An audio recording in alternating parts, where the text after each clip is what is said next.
Hey,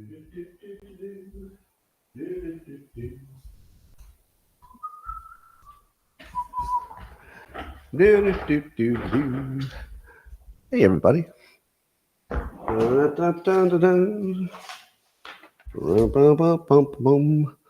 Let's see if I can get the locals people up here on my separate device so I can see you special.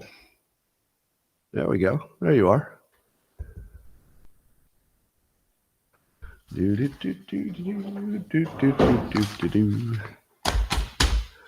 Well, good morning, everybody, and welcome to the highlight of human civilization. It's called Coffee with Scott Adams. That's what it is.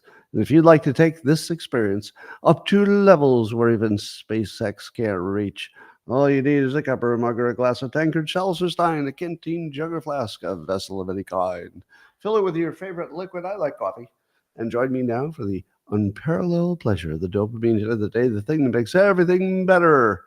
It's called the simultaneous sip, and it's going to happen right now. Savor it. Savor it.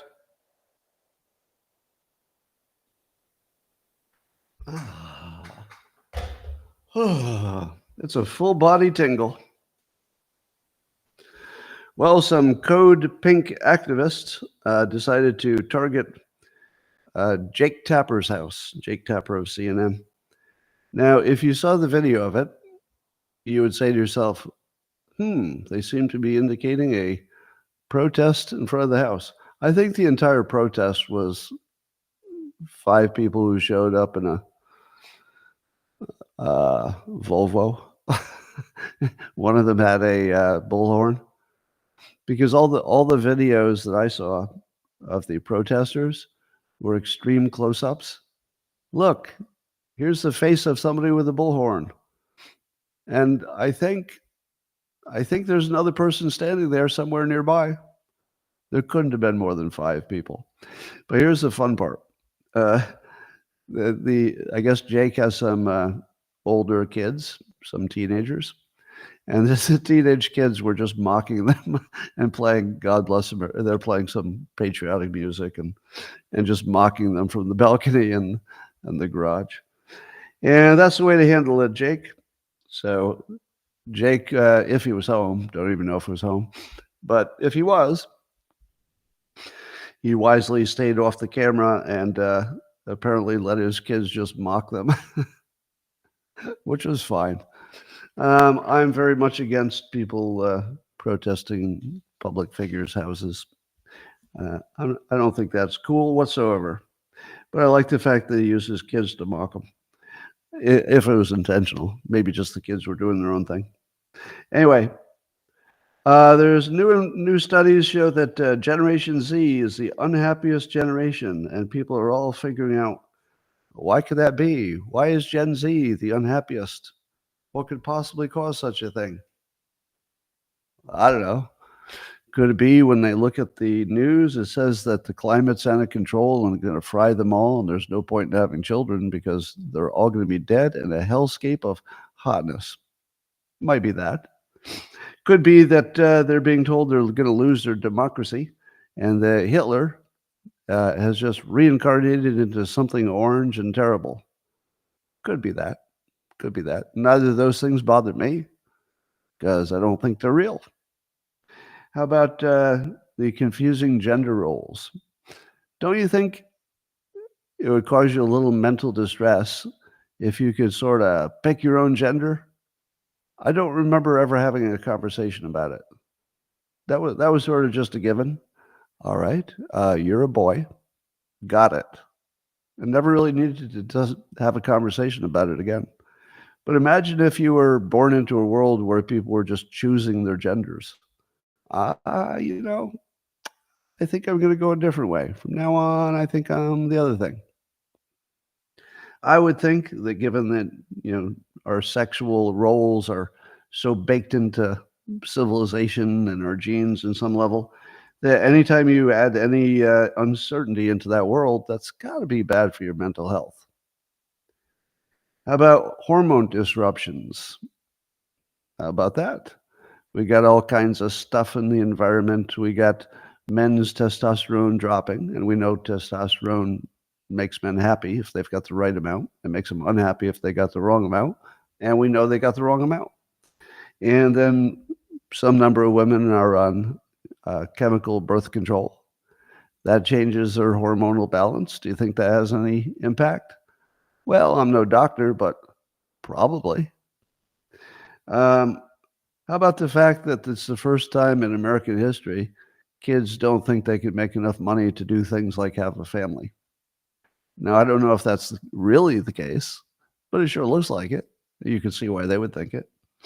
What about social media and the phone? Of course, social media and the phone are very bad for your mental health. What about the fact that now that we have such connectivity, we don't just worry about the problems that are local to us, like what's happening in your town and what's happening in your family. Now you get to worry about all the problems in the world. You get to worry about the poor Ukrainians. You get to worry about the poor people in Gaza, the poor people in Israel. You get to worry about everybody all the time. Would that make you mentally unhealthy? Yes, it would. Yes, it would. So I would say it's the least mystery of all mysteries. Not only do you have obvious reasons that are pretty well established, but you got a shit ton of them. It's the longest list of reasons to be sad I've ever seen in my life. And a lot of that is just Democrats and phones. Well, here's the good side. Apparently, psychedelics are, almost every day now, there's another story about psychedelics helping somebody with their mental health or quitting addiction or something like that. But just in the last few days, a few things that I've read about is that psychedelics, just one exposure to psychedelics once in your life can make you more creative forever. Apparently, they can measure mental flexibility, which gets to creativity, and they can determine that one exposure, just one deep trip under psychedelics, and you will forever be more creative. Now, this brings me to me. I've told you many times that when I was just out of college, first came to California, I had a mushroom experience, which I was just reading a story that a number of people who've had a mushroom experience describe it as the best day of their life. Now, that's exactly how I've described it my whole life, as the best day of my life, and it wasn't anything close. Now, I thought maybe it was just me, but apparently that's a common experience. But the part that I didn't really say out loud too much is that I thought it changed me permanently. Really, you could tell. I was a different person after that and never went back. And one of the things that was different was that I felt my creativity increased. And sure enough, apparently there's some scientific backing to that. I could actually feel it. Because by the time I became a cartoonist, I actually thought my powers of creativity were, for some reason that I didn't understand, unusually good. And I think that was part of it. I was always creative, but even I felt there was some kind of turbocharge that happened as a young adult. I was quite aware of it, and I was always puzzled by it because it felt like just some kind of gene kicked in that I didn't know I had. Maybe it was that. Maybe it was. But now they know that people who did psychedelics will also score higher on tests. So inductive reason, verbal fluency, working memory, processing speed, attention switching, and inhibitory control. So it can get rid of your depression, your anxiety, your addiction, and it can make you smarter and more creative permanently. Just think about that. It can solve all of those things and make you more creative and make you smarter permanently. I don't think we quite understand where this is heading. This is so big that it's hard to actually wrap your head around it. It's one of the biggest things that's ever happened in human civilization. And, it's up there with AI and robotics in terms of how much it's going to change the world. All we really needed was to change the psychology from oh, it's a dangerous drug, stay away, to it might be the most miraculous medicine of all humankind. And that's happening. So normies are doing it. The soccer moms, they're all microdosing. You know why the sale of alcohol seems to be going down? Microdosing. Even more so than I think than marijuana. That's what I think. I think the microdosing is cutting into the alcohol far more than anything else. All right, here's a funny story. Over in California, there's a funding bill that includes $12 million for reparations. Now you say to yourself, 12 million? I thought they wanted like, $1 billion or $1 trillion, even in California. What do you get for 12 million? Well, 12 million isn't the reparations. Now, 12 million will go to the activists who want reparations so that they have more time to study how to get those reparations. In other words, let me translate this into common language for those of you who do not have big company experience. Remember how I laughed when Gavin Newsom told the activists about reparations? You know what? You should form a committee and you should go off and study it and then get back to me. And then he got back to him. He said, you know what? What we really need is more studying. So, of course, he was never serious about reparations because it's a political dagger right through his heart. He doesn't have a chance if it goes through, but he can't say no to it. So reparations is the thing you can't say yes to if you're a politician, but you definitely can't say no to it. And there are only two things, yes or no. Or is there? Well, it turns out that Gavin Newsom, clever man that he is, realized there's something between yes and no, which is we'd better study this. And then after you've studied it, very good studying you did there. But I've got a couple more questions. You ought to go study that. And then the reparations people, realizing they had him by the balls, said, how about you pay us to study it more? And then knowing it's not his own money, Newsom thought, okay, if I pay you to study it, which an objective observer would call a bribe to go away and shut up for a while, and I could pay the bribe with other people's money, and I could sell it as not a bribe, but rather an important funding toward making the world a better place once it's studied properly. So yes, apparently every time, let me just say this, an obvious statement. Wherever there's a reparations study committee, there are some grifters who figured out they can get white people to give them lots of money to make it look like they're studying something. I kind of wish I were in that game because it looks like a really, really good scam. Oh, yeah, if you don't pay me $24 million, I don't know how I'm going to study these reparations, but I'll certainly call you a racist every day you're in office for not having a reparations committee that's properly funded. And now the other states are like, oh, wait a minute. Are you telling me the activists are getting paid to pretend that they're studying reparations? They're all going to have their own reparations study force.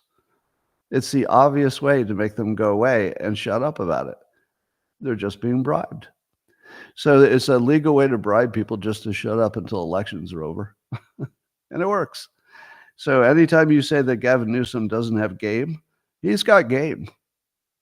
He's not the one I want to be my president, but don't underestimate that guy. He's got some game. This is well played. All right. Apparently, there's a new study that says there's $1 trillion problem. Oh, great, another $1 trillion problem. We don't have enough of those. Where there's too much lead in the yards of people's homes. So 25% of the U.S. yards have unsafe levels of lead. Now, what I wondered was if there any correlation to any areas that have more lead.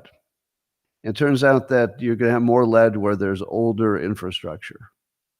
So wherever there's older infrastructure. So that would include basically all of the Democrat cities. So New York, Detroit, Baltimore, older infrastructure. Now, what is the effect of having too much lead in your environment? Well, the big one is it lowers your IQ. You see where this is heading? The Democrat cities have the oldest infrastructure. The old infrastructure is correlated with more lead in your environment. More lead in the environment makes you stupid. I think we just figured out what's going on. Yeah. The Democrats are exposed to too much lead, and we're confusing it with political opinions. Whoa, no, don't. That's not an opinion. You just have too much lead.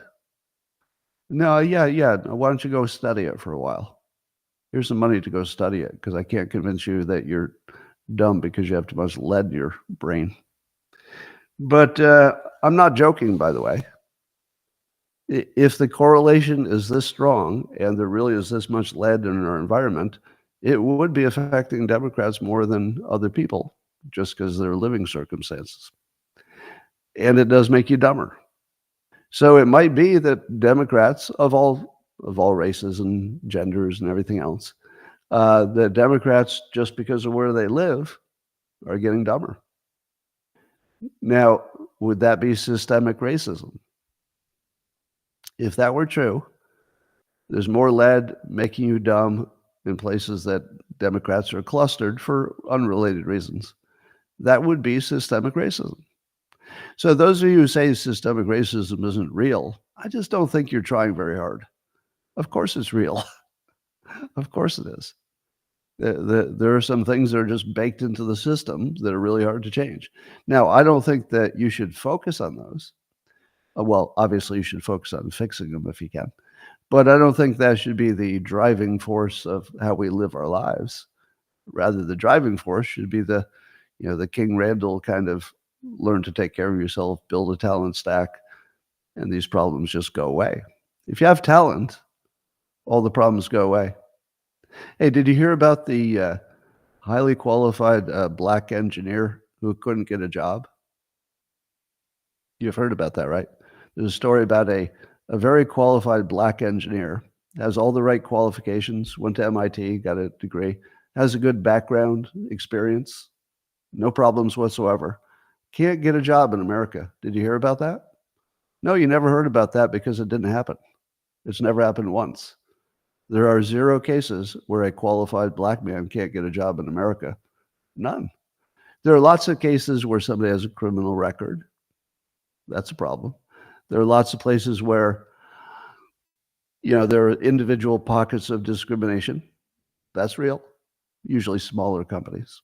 The big companies, of course, are dying for diversity. There's no such thing as a person with valuable job skills who doesn't have a job in America. None.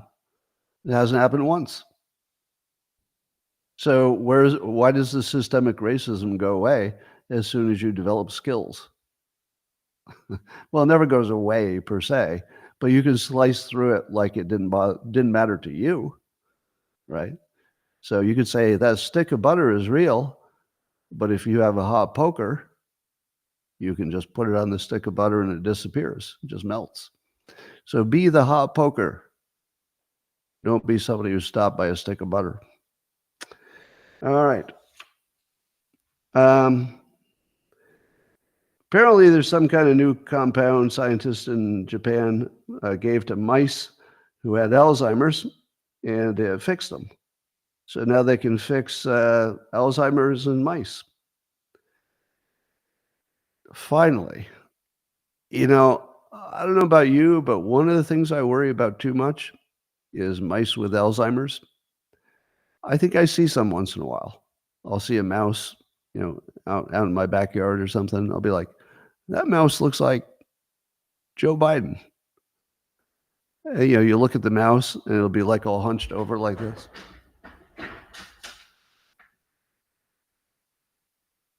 And it'll walk like this. And I say to myself, that's a mouse with Alzheimer's. But now there's a Japanese drug that can cure it. So a lot of your Japanese mice, at least, that's probably where it will start, will be walking upright and and their debate performances will be much better. Yeah. They also found that the mice would win debates. No, I'm just making that up. But they're probably smarter once they cure that Alzheimer's. Anyway, we don't know if this will work on human beings.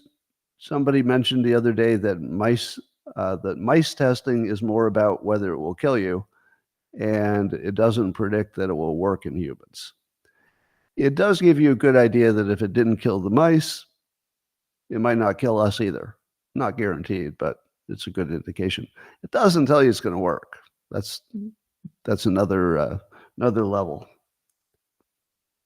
Well, Elon Musk says he aims to be able to build 1,000 rocket ships a year. He's got a brand new rocket ship factory that's gearing up. It's nowhere near 1,000 per year at the moment, but they're making a lot of them. I think they're making a rocket every other day. And the question I have is, what do they need to put on those rockets? If the rockets are not actually going to the moon or Mars yet, why do we need that much capacity to put stuff in space? Is it just satellites? Do we have an unlimited demand for launching satellites? We might. I mean, that might be the whole thing. But that is one hell of a thing. That really snuck up on me. If you'd said, Scott, how many rockets does Elon Musk have? I would have said, well, I think he's got 2, and he keeps reusing them. But probably there's 3 or 4, in the pipeline just in case. I didn't know it's going to be hundreds. And I certainly didn't know it's going to be 1,000 per year. So he might have thousands of rockets, launching 3 or 4 per day or something. That's where he's heading. Well, the Babylon Bee reports that 12 women have come forward to say that they were sexually assaulted by, quote, whoever the Trump VP is. That's a pretty good joke. And also not too far from reality, because whoever Trump picks for the vice president will be accused of sexual impropriety. Yes, they will. Which, by the way, might be the main reason to pick whoever he picks. If he could find somebody who wouldn't be accused of sexual impropriety. And I worry about the good-looking candidates because it's so much harder to be good-looking. That's one of the lucky things about my life. I always say to myself, would I be as successful in my career if I were good-looking? And I think the answer is no.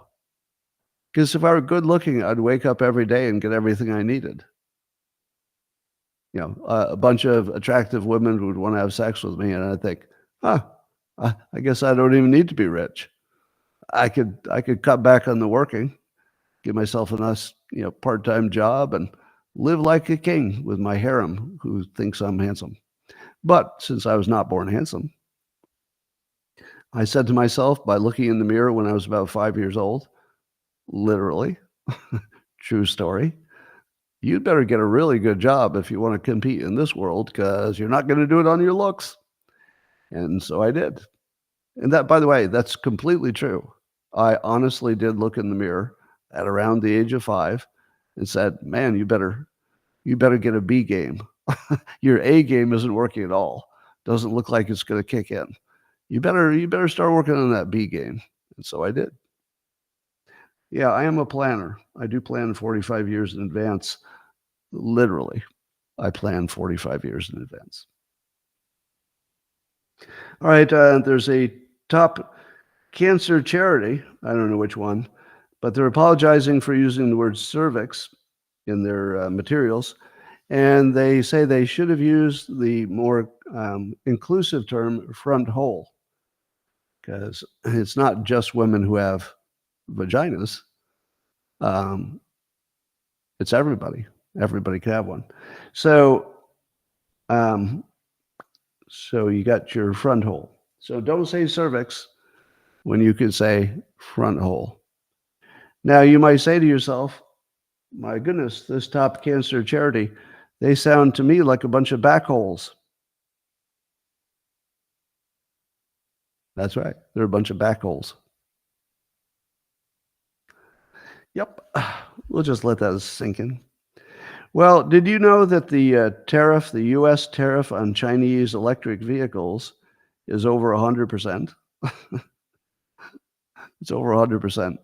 But correct me if I'm wrong, but didn't Democrats tell us that tariffs are a terrible, terrible idea? And this is a Biden thing. Biden put a 100% tariff on electric cars from China. So, can you Democrats make up your mind? Is it the dumbest, worst thing that's never worked once in the world? Or is it just a Trump policy that makes perfect sense? That you shouldn't destroy yourself economically just because China wants you to. Not a good enough reason. So, yeah, we have a 100% tariff to keep those electric vehicles from China out of our markets. I think we're going to have to do the same thing with robots, with AI, and robots and AI basically, and EVs. So I think that the markets that are most important to the United States, in every case, we're going to have 100% some kind of tariff, because you can't really let China rule us in robots. Winning robots is existential. We have to win robots. By the way, I'm going to give you a little lesson here in what makes a human a human. So I've told you this before, but I came to a better way to explain it. I've told you that I don't believe that art created by robots and AI will ever be a big thing. And the theory is, and this is just mine, I've never heard anybody else say this, that we recognize art as triggering to us, like it means something to us, not because the art is well done, but because a human made it and it looks like superior genetic quality, and it's a mating signal. So even if you're not looking to mate, we're just born that way. And even if you're the wrong gender to be attracted to the artist, still works, because we're all still, we can't look away when we see somebody with talent. And talent is simply a marker for reproductive health, right? So whether your talent is art, or your talent is music, visual art or music or acting or anything, if you have that thing, people are attracted to it, and they get a feeling when they look at your art because they're feeling you. You're feeling the artist when you look at the art. Even if you don't know who it is, you still feel the artist. And so my hypothesis is that AI art can never trigger us if we know it's AI, and probably we'll have some laws that say we'll know. So if you know it's AI, you can say, yeah, the computers are good, so what? I've not yet found any art made by AI, as impressive as it is, that I wanted to spend much time looking at. You know what I mean? It's really impressive. And it does look better than humans can do and all that. No interest at all. It has its utility. Maybe you do something to include in a post on social media or put it in your blog post or something. So it's useful, but it doesn't move you the way that human art can. So now I'm going to make my point with this. Fast forward 5 years, when robots have full human movement and good batteries and AI, and somebody says, I'm going to form a robot basketball league where my robots will play your robots, and they'll play actual basketball. They'll dribble, they'll shoot, they'll foul, everything. Would you watch it? The answer is once. You might watch it once, but you will never be interested in robots playing basketball. Now, imagine if the robots could play basketball better than Michael Jordan. They could jump higher and do these impressive dunks. Would you watch it? Not even a little bit. Do you know why? Because it's not people. Yeah. We're not interested in basketball. We have no interest in basketball. Because if we had interest in basketball, you could watch robots play and you go, wow, look at that basketball. They could really play that basketball, those robots. No, you would have no interest at all. People watch basketball because they want to fuck the players. Men watch basketball because it's men who are better than them.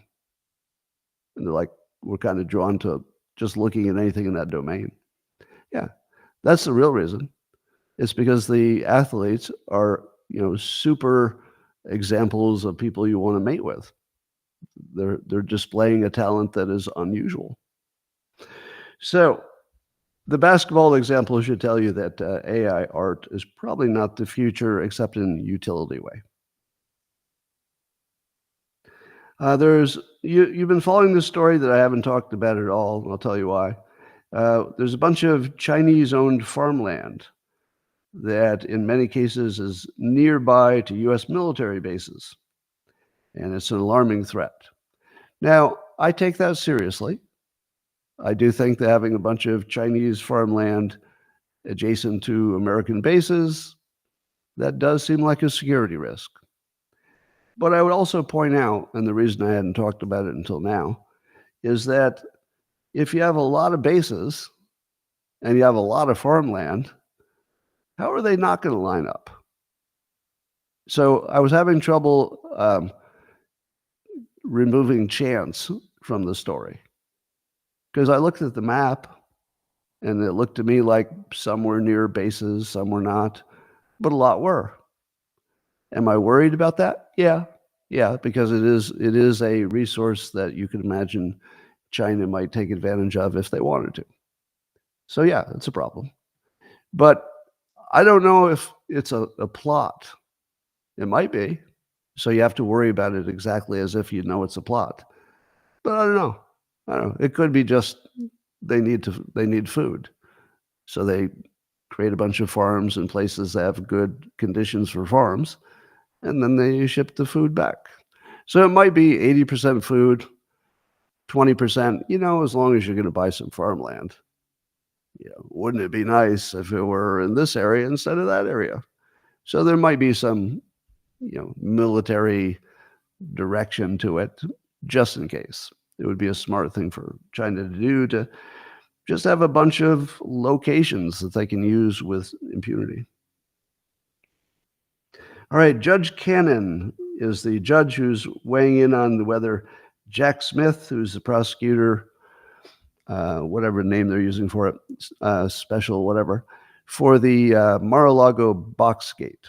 And the idea is that he might not have been appointed through a legal process and therefore should be removed from the case. So that's pending. The story here is that Judge Cannon was a Trump appointee, and people are saying that she's too pro-Trump and that, she should be removed from the case, I guess. Here's what I take from it. What I take from it is if you're poor, you get whatever judge they assign you, and you take your chances.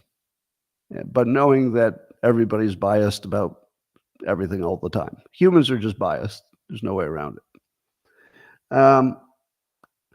But it seems to me that rich people actually can shop for judges and prosecutors.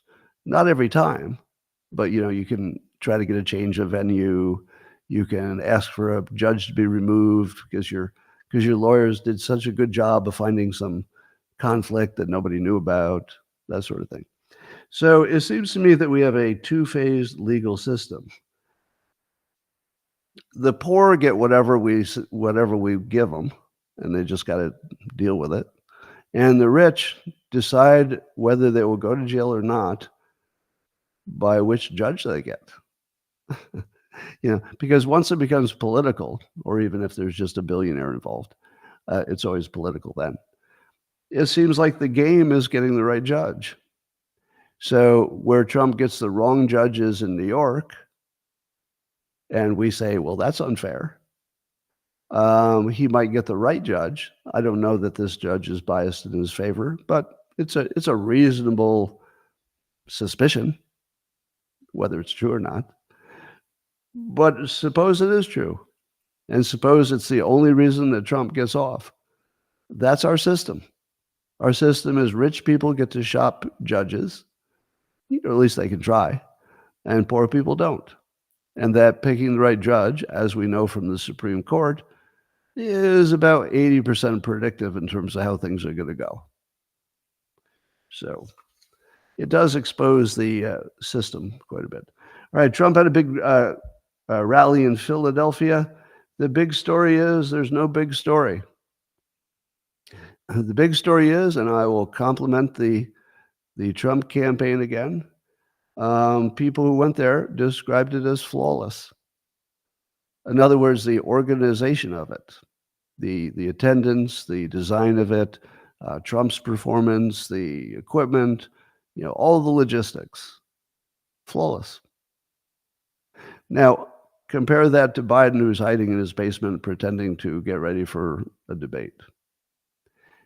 I tell you, there's a little bit of the dog not barking here, but every day that Trump doesn't do a Trump-like provocative thing that makes you say, why did he do that? Everything was going so well until he did that. And he's not doing that. It's not an accident. It's not a coincidence that Trump is running a flawless campaign. He's got skill that is employed in this. I don't know who exactly. It could be a combination of people, but he's got really, really smart people working on this campaign. And you can just see it. You can see it every time he does something, that it just has this little extra envelope of smartness around it that you didn't see the first 2 times he ran. You didn't see it. But you see it now, and you see it just so clearly. Here's another example. Some Republicans are suggesting that his best campaign strategy would be to be not Trump. In other words, don't talk over, don't be combative in a non-debate way. Just don't go too hard. And the thinking is he just has to describe, the path that he gives you, the path that Biden will probably give you, the fact that you've seen both of them at work. You have a full 4-year interview, essentially, for each of them. And that Trump can simply say, here's what Biden gives you, here's what I give you. There's no contest. I agree with that, with the caveat that nobody can really advise Trump. So he still is the one who's going to decide. And a lot of it will be spontaneous. I don't think he's really not preparing. He's kind of playing it off like he's not preparing because it'll be more impressive if he does well. But I assume he's preparing. He's just doing it his own way. Anyway, so, and I would agree, if he just plays it straight, he's going to win. I had some actual suggestions here. I had an actual suggestion. Boom, boom, boom. All right, here's my debate advice. Besides, don't be too aggressive. We're very close to the point, I don't know if we're there yet, where Trump could say what I call the Bob Dole strategy.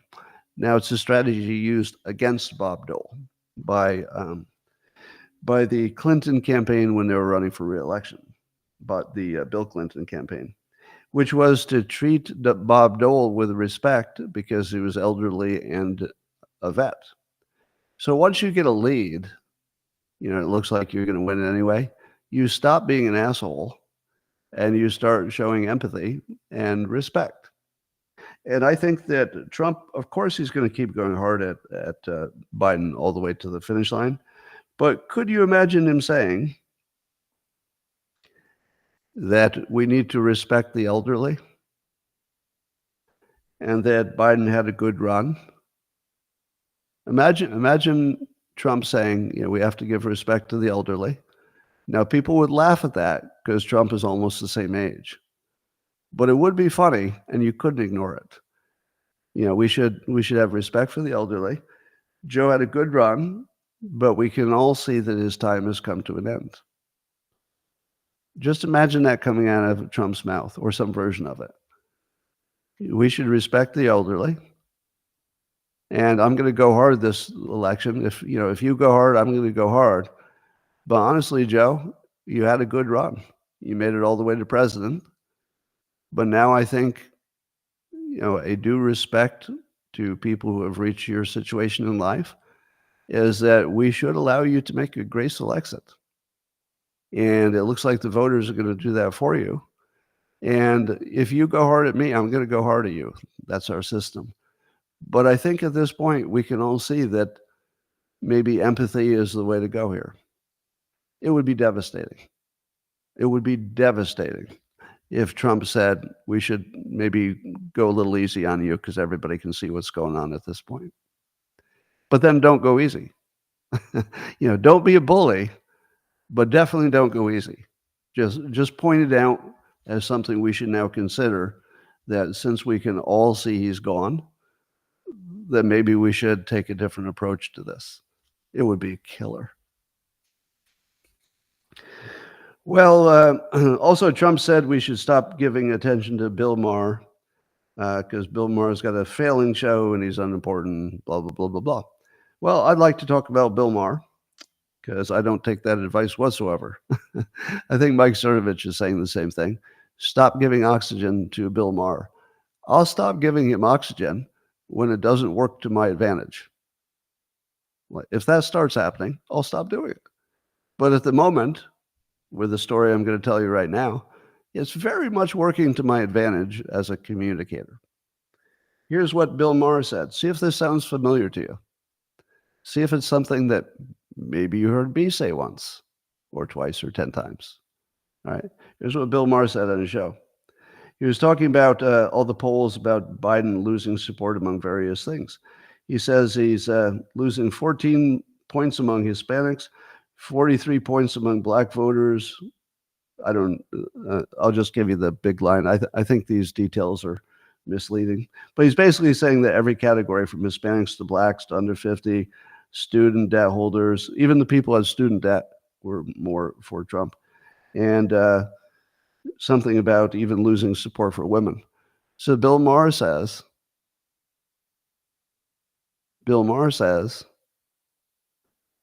how can they be tied if the polls say he's losing ground in every category? How can he be tied at the top line if we know he's losing every category? Have you heard me say that? That's exactly what I said. I said, how do you explain that it looks like he's tied when they're also saying he's losing every category? Well, they can't both be true. But here's what I posted on this.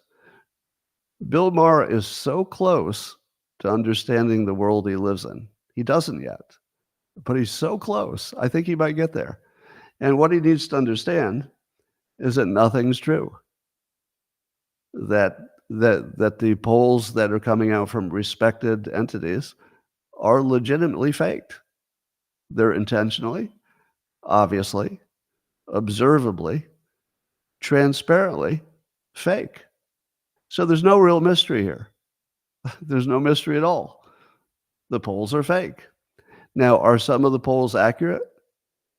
Probably, because they're not all the same.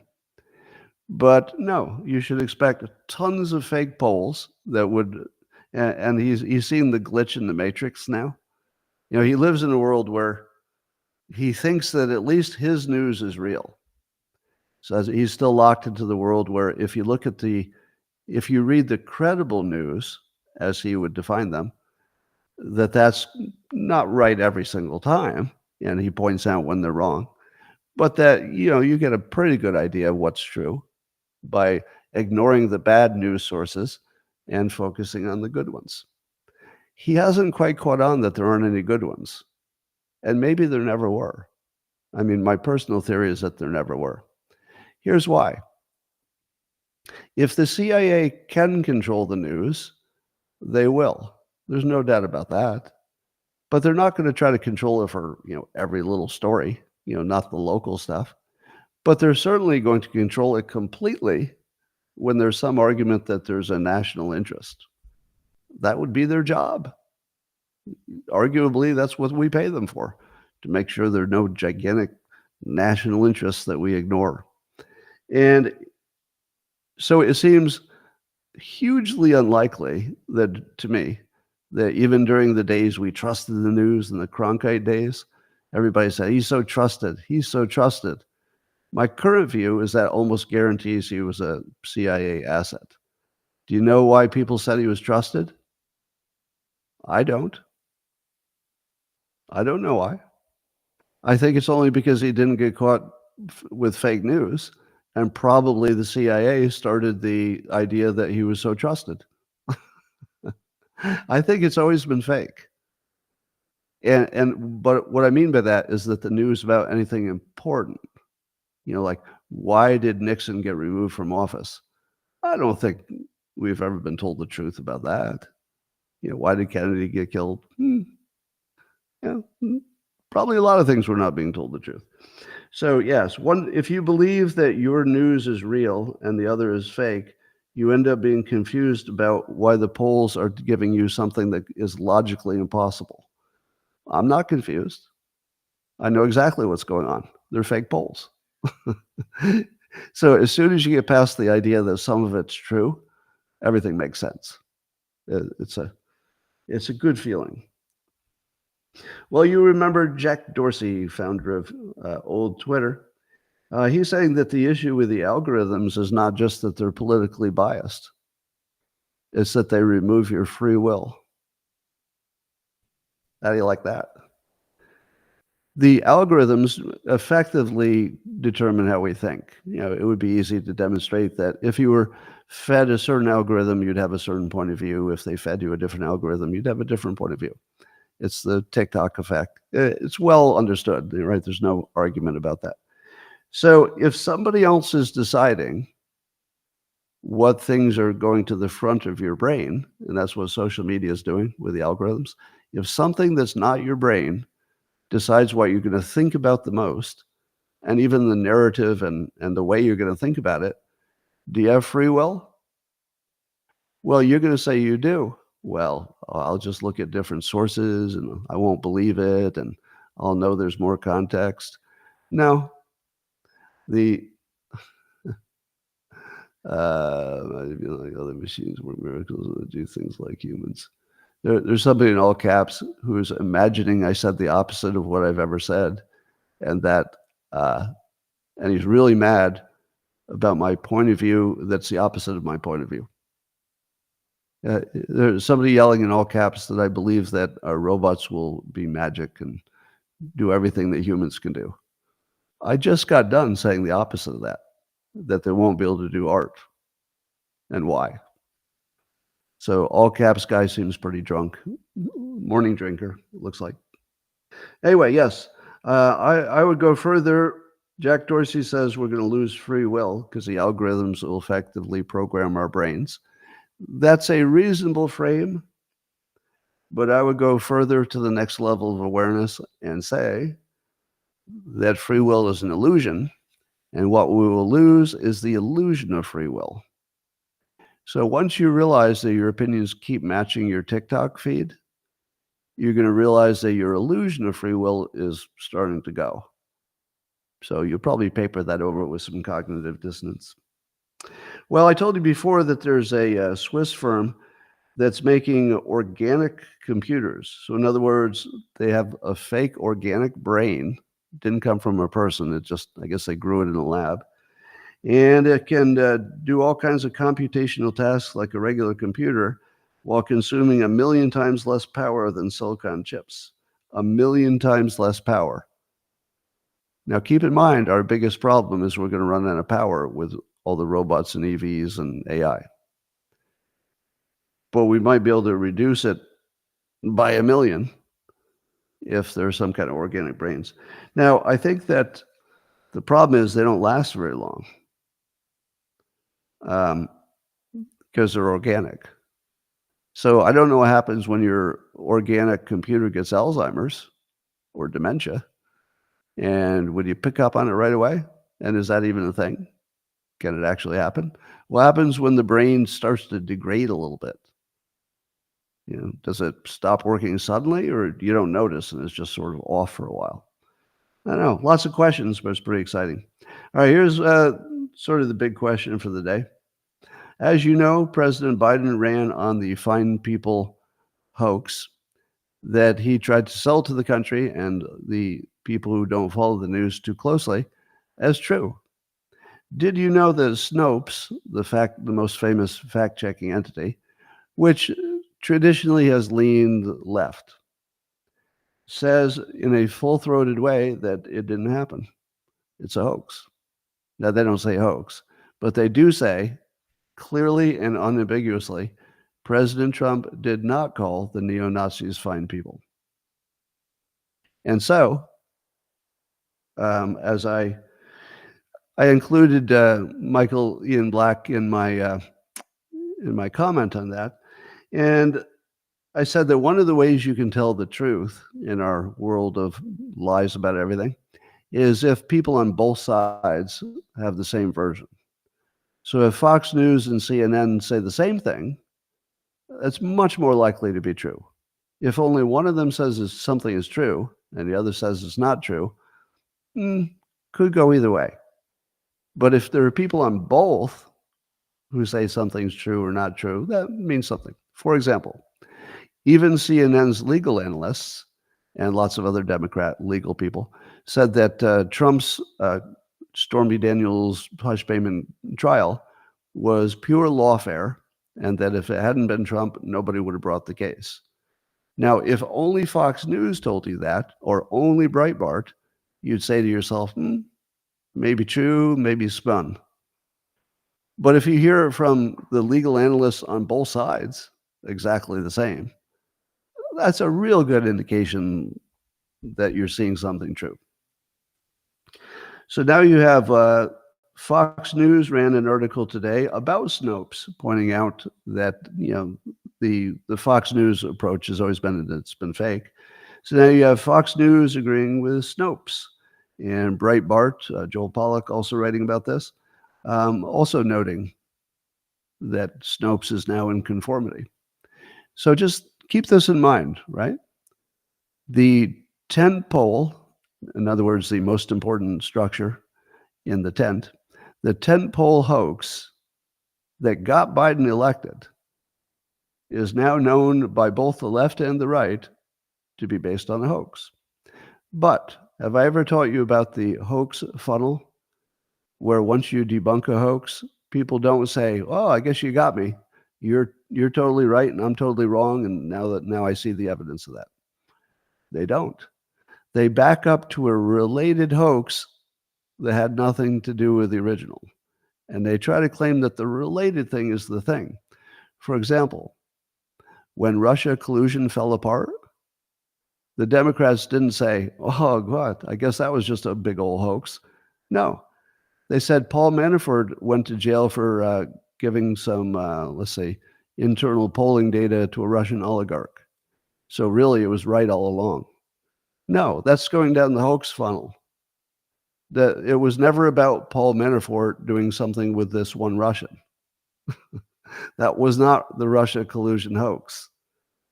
But once they lose their main claim, as they did when the Mueller report came out, that they had to retreat down the funnel to something that sounds like it and has some factual basis, but it's not really the same thing. It's not even the same general point. So here's what Snopes did going down the funnel. Yes, I'm very glad that they said Trump did not call the neo-Nazis fine people. But Snopes said it is false that there were any normal people there. Now, those are my own words. Normal people in this context would be people who were not racist, did not agree with the racists, did not march with the racists, but still wanted the statues to remain. They had an opinion. They just wanted to be there for that. And now Snopes says that it's not true they existed. How did they explain that I actually talked to them personally? I talked to locals, Charlottesville locals, who saw in the news that there was a protest just down the street, and they saw that a whole bunch of people from out of town, this is important, a whole bunch of people from out of town were coming to their town to tell them what kind of statues they can have. And so some of the locals said, well, how about fuck all of you? How about we decide if we have these statues and, they like them for historical reasons? I asked directly, do you side with, agree with, or disavow the racists? They said very directly, oh, we totally disavow them. We want nothing to do with the racists. We're not racists. They are racists. We want nothing to do with them. So now, once I say that, where do you go on the hoax funnel? Do you know the third ring of the hoax funnel? Once I say I have personally done the research and I'm talking to you and I'm telling you that there were fine people there who were not racist and not with them, what do they say? Well, Scott, why would they be marching with the racists then? But that didn't happen. They were physically separated, nowhere near them, didn't plan to march with them, never would have marched with them, hated their guts. So then when I point that out, that they weren't physically there, in fact, the police kept everybody away from the marchers. So even if you wanted to march with them, you couldn't have got near it. You could have been in the area of the protest, but you could have gotten nowhere near the marchers. Even if you wanted to jump in and help them, you couldn't. The police were preventing you from getting near them for good reasons. So what comes next? How could anybody not know it was a Nazi event? So, Scott, since they all had to know it was Nazi organized, I'm not really believing that they went there for their own purposes, because who goes to a Nazi event? Scott, who goes to a Nazi event? To which I say, again, I talked to them and I asked that question. And they said, I didn't know it was a Nazi event. I just heard there was a thing on the news. So the local news reported it, that there's people protesting statues, and they had an opinion, so they got in their car and they drove down there. That's what it was. They had an opinion, they drove down there to, maybe to watch, but maybe also to have their opinion known. So so Snopes is not credible in the sense that they're still lying, and they have to know they're lying, because they did the same thing, not Snopes necessarily, but the way the 2020 election is covered, they act like if they don't do the research, they can say there was no problem with the election. Well, nobody found anything, so therefore there was nothing to be found. That's not how anything works. If nothing's found, you only know that nothing was found. It would be a rare situation where, such as looking in a box that you have in your hand, where not finding it would conclusively tell you there's nothing in it, right? If you're holding a box and you're looking in the box, well, yes, you can tell that if you looked in it and it's not there, there's nothing in the box. But you can't tell that about this big system where you couldn't possibly see all the moving parts. Yeah, that's not a thing. So to say that there were no fine people when the only people who tried to check found them, the New York Times found some, and I found some easily. So that's the third ring of the hoax. But it's enough so that Trump, if he chose to, could say, the Snopes, which leans left, said the fine people thing was a complete hoax. If he said that during the debate, that'd be pretty strong, because the Democrats have heard of Snopes and they would take that seriously, I think. Well, there's new news about the alleged badness of Paul Ryan.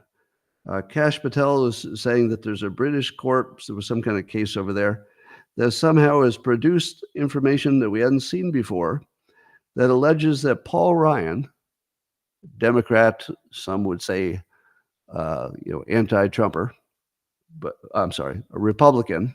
Yeah, he was a Republican leader, but an anti-Trumper.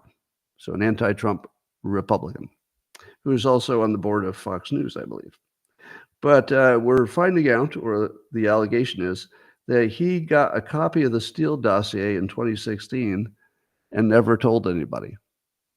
In other words, he was one of the first people to have a full copy of the Steele dossier and never, till this day, mentioned it. Now, the question you have to ask yourself is, since we know the Steele dossier was created as a fraud, for the intention of destroying Trump, doesn't it raise a little question about why they would give one to a Republican? If you suspected that Paul Ryan, may be more connected to the military-industrial complex and not so much a Republican, this would be evidence for that claim. That they knew that it wasn't his party that mattered. It just mattered if he was in favor of big wars. And maybe he was. Now, I'm just speculating. We don't know what was in the mind of Paul Ryan. We don't know why he kept it. Maybe he has a perfectly good reason.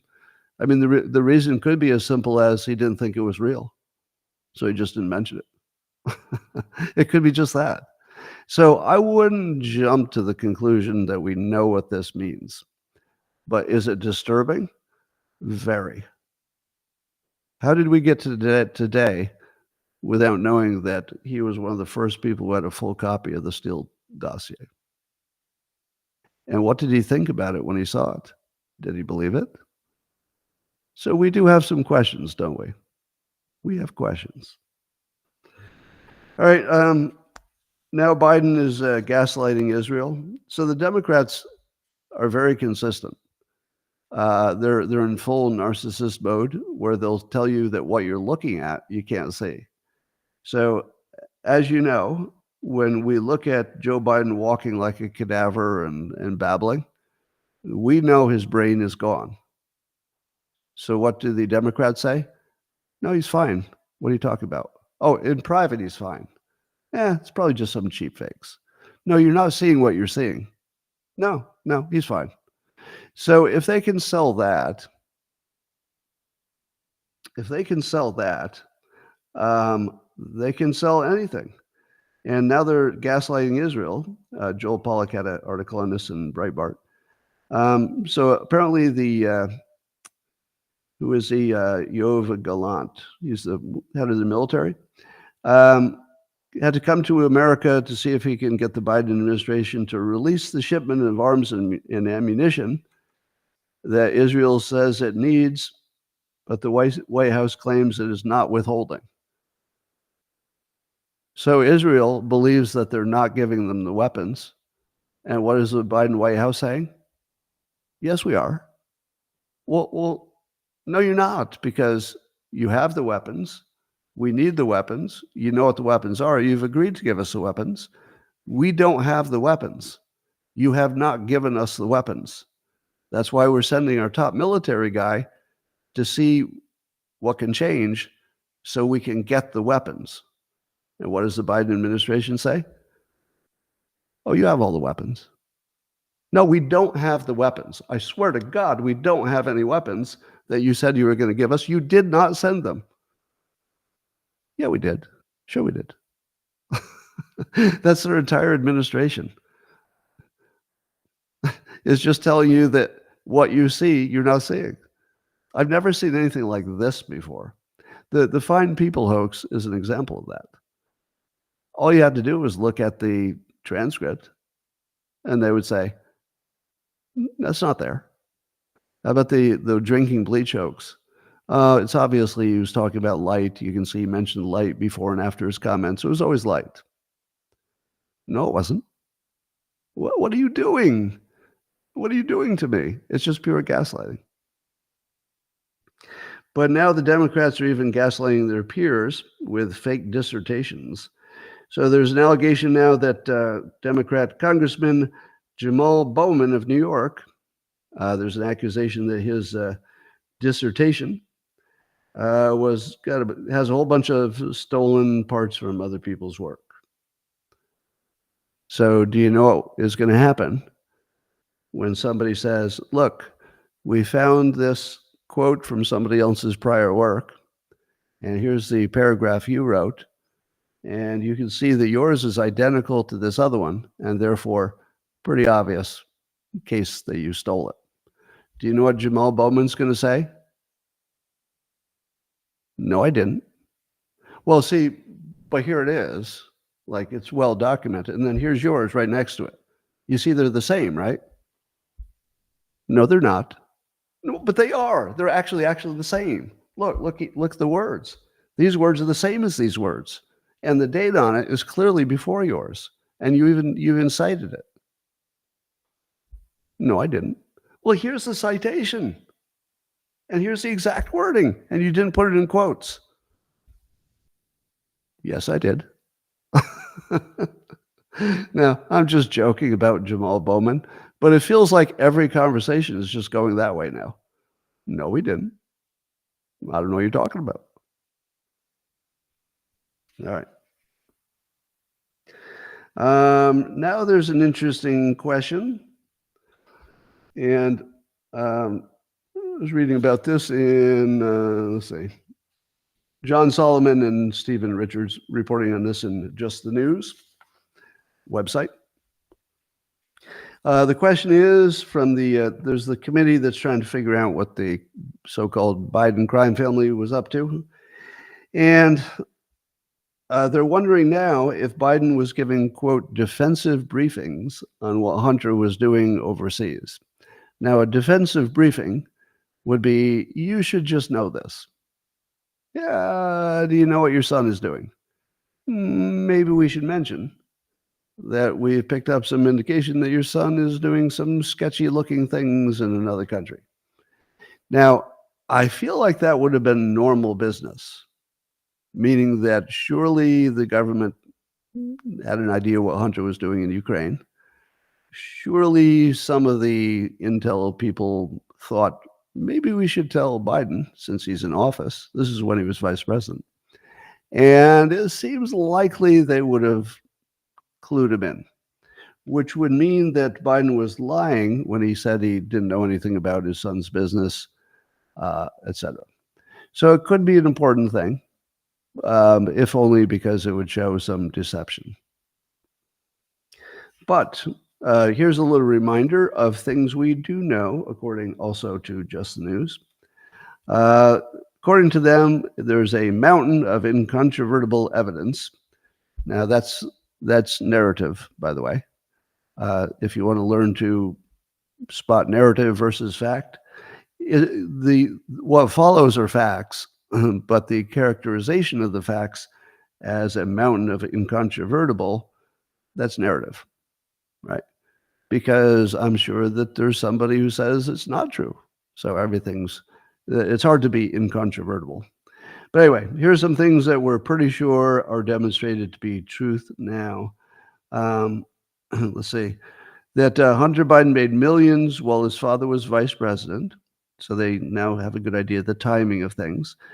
From business associates with unsavory backgrounds, including a Ukrainian energy firm deemed corrupt by the State Department, a Chinese executive convicted by the Department of Justice of corruption, a Russian oligarch unable to get an American bank account because of red flags, and a Romanian oligarch charged with bribery in his country, and 2 Americans convicted of securities frauds.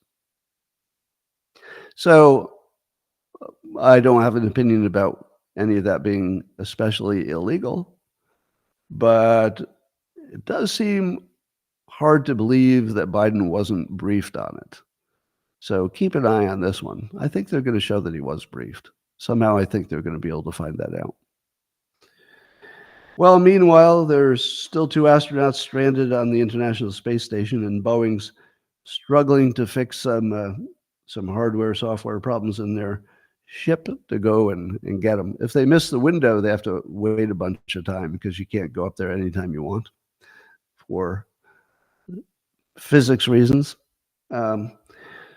So is Boeing always going to look like a DEI problem? Now, I have no reason to believe that DEI has anything to do with any of their problems, but it's happening at the same time as DEI. So don't you assume they're related as just a working assumption. Now, it's unfair, and it's like super racist to even imagine that this could have anything to do with their sudden decrease in quality. But remember, it's not racist because you could replace the races or just even reverse them, and you get the same impact. So if you can put any race into the situation, let's say the system, you can put any race into it, and you get the same outcome. I'm not sure that's race. That's about the system. If the race is irrelevant to the outcome, it's the system. And what I mean by the system is the demand for a specific kind of qualified person far exceeds the supply. And in the normal not American, but human way that we deal with things, people are going to hire people underqualified so they can meet their diversity goals, because that's your bonus this year. You won't know if the hires did a bad job for a few years, but you want to get that bonus this year. So you're going to bend things a little bit to get your diversity goals met. In theory, planes should be falling from the sky because of DEI as a system, not because of anybody's demographic group. Just as a system, they can't possibly work on paper. On paper, it can't work. It'd be one thing to say, well, we implemented it poorly. That's not what's happening. On paper, it can't be implemented correctly because you don't have enough supply. The only way you can do it is in the very long run, where you do a much better job of training young people so that you have a better supply of diverse candidates, in which case you wouldn't need DEI. Let me say it again. How many unemployed Black aeronautic engineers do you believe there are in the whole world? Black, qualified aviation engineers that can't get work? None. There are exactly zero. So if you want diversity, you fix the qualifications of the people starting in preschool, and you just make sure you don't let up. Make sure everybody's got a good shot. Then it takes care of itself. You would have full employment of all qualified people of every demographic group. Now, if you've got a bunch of people who can't get jobs because they're unqualified, it just means you didn't do a good enough job, training them, and maybe they were trained for the wrong stuff. Not everybody can be aeronautic engineers. I know I couldn't. Well, anyway, Kathy Wood, who's the CEO of ARK Investments, a big investment company, she's a big name in the investment world, you should know, is going to vote for Trump. So yet another smart person in the pro-Trump family. Now, remember when you couldn't really say that out loud if you had a business? You just couldn't say it. But apparently she doesn't mind. I think she's pro Elon Musk as well. All right. So on Tuesday, I'm going to talk to Michael Ian Black. I'm going to have a special live stream. It'll be after this one at 11 a.m. my time on Tuesday, which would be 2 p.m. on the East Coast. And assuming that nothing comes up between now and then, the question will be not is Trump good or bad? I know where that conversation would go, so there's no point in having it. But rather, he asked a fascinating question: how do you know the news is real? And I've got about 20 things to answer that question. But one of the things he posted this morning was there was a MSNBC interview in which somebody from the Heritage Foundation was being interviewed. And he said, and again, it's a reasonable observation, isn't this real news? Because where it all started was me saying all the news is fake.